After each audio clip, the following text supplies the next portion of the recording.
Ассаламу алейкум, баарыңыздарга кутмандуу күн. Менин каналыма кош келдиңиздер. Бүгүн сиздер менен ушундай жумшак бисквитный торту кооздоону үйрөнөбүз. Бисквит жана каймактуу крем бул менин YouTube каналымда бар. Ушул видеонун астына ссылкасын калтырамын. Ошол жерден кирип карап көрсөңүздөр болот. Торту жасоодогу эң алгачкы кадамдардын бири бул бисквитти сөзсүз пропитка кылыш керек. Негизи бардык тортторго пропитка болот. Бирок бул тортко эч кандай пропитканын кереги жок. Анткени биздин бисквит аябай идеалдуу, жумшак, оозго салганда эрий турган, влажный. Ошол себептен дагы бизге эч кандай пропитканын кереги жок. Болгону кремди гана сүртүп кете бересиздер.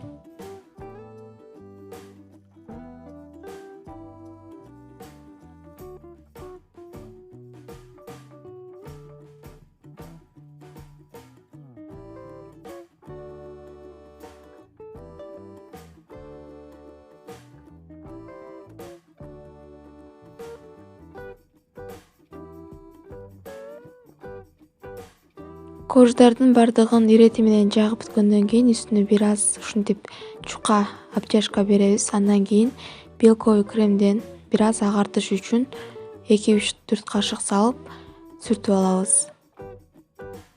Бисквит жалаң гана жумуртканын сарысынан жасалгандыктан андан ашкан жумуртканын агына сиздер 2 түрлүү крем жасап алсаңыздар болот. Анын бири ушундай аппак болгон белковый крем жана каймактуу крем. Ошондо сиздер 8 жумурткадан 2 түрлүү крем жана бисквит жасайсыздар. Биздин үй-бүлө бир аз кремди көп жактыра бербегендиктен мен белковый кремди бир аз гана сүрттүм. Андан кийин ушундай насатканын жардамында ар кандай түрлүү гүлдөрдү чыгарып алабыз.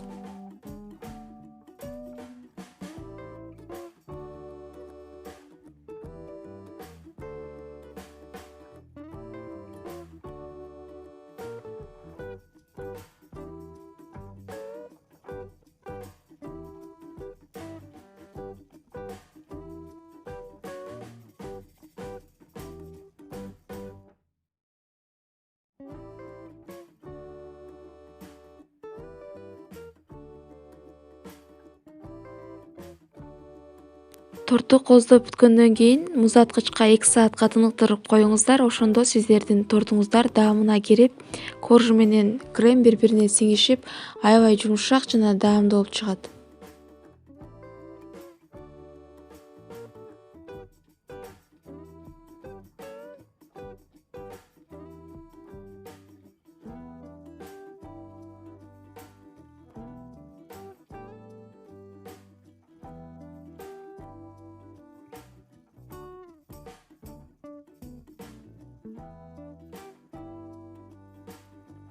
Аз гана чыгымдан сиздер ушундай жумшак жана даамдуу торт жасап алсаңыздар болот үй шартында.